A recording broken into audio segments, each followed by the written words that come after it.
الصيام اختياري في الإسلام، اختياري. رمضان نهضر على رمضان صيامه اختياري. الله the Almighty. مؤسس الدولة الجزائرية الحديثة هو سيدنا الأمير عبد القادر رضي الله تعالى عنه.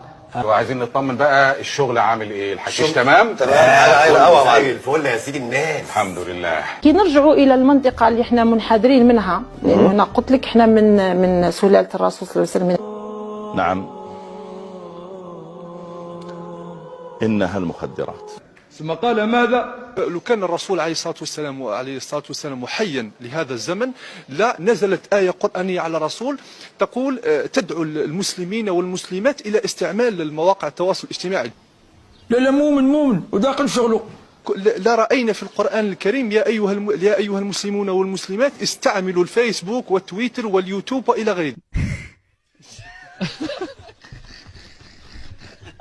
ثم قال ماذا؟ وقالوا لي لازم يكون عندك شهادة عليا. وانت يا شيخ محمد واش؟ وانا عندي شهادة اللي رؤية الرسول صلى الله عليه وسلم شفتها عندي 30 سنة. لك من نيتك سمعتي. ثم قال ماذا؟ منذ بضعة سنين جاءني في المنام أن سيدنا رسول الله جاء ليزور الجزائر في المنام. شبيه يخرط هذا السيد؟ فلما رأيته عرفته. دخلنا عليك بالله. ولكن وجدت الناس ماشي عارفينه، هو مربع رجليه وجالس، والناس لا يعلمون أنه رسول الله.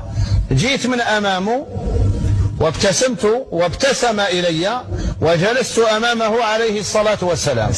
فقلت له يا رسول الله واش جيت تدير في الجزائر؟ هكذا بهذا السؤال بالدرجة، يا رسول الله واش جيت تدير في الجزائر؟ واش قال لي؟ والله الذي لا إله إلا هو، قال لي جئت لأنشر القرآن. الله أكبر.